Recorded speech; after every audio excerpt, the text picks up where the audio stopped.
अस्सलामुअलैकुम। आज हम इंग्लिश में सोचने के लिए क्या लेके आए हैं जनाब? आज हमारे पास जो सेंटेंसेस हैं, 2 एक्सप्रेशंस, वो क्या हैं?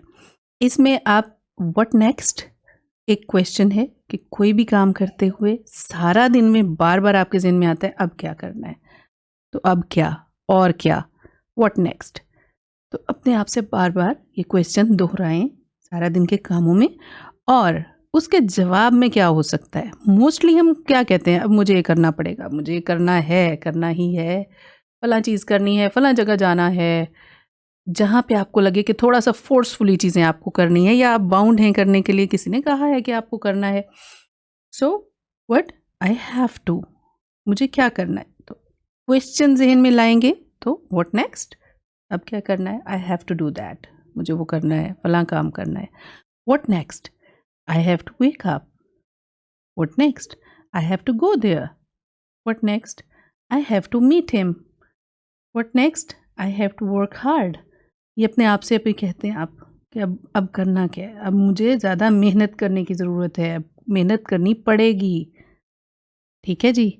What next? I have to do something.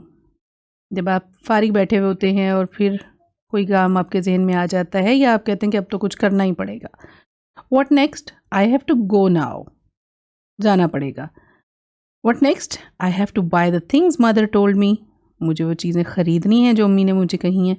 अच्छा, अब क्या है कि I have to लगा के आगे है I have to buy. मुझे क्या करना है? मुझे खरीदना है। ऐड अप करते जाएं आगे सेंटेंस में। क्या खरीदना है? I have to buy the things, चीज़ें, वो चीज़ें mother told me, जो अम्मी ने मुझे बताई।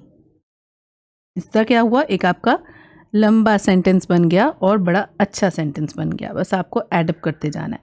आई have to leave now. What next? I have to discuss that with him.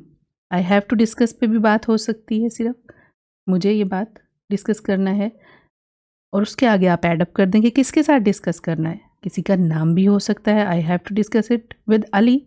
I have to discuss it with her. I have to discuss that with him.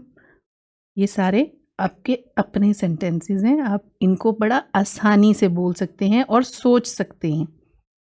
सो आपको इसकी बस प्रैक्टिस करनी है।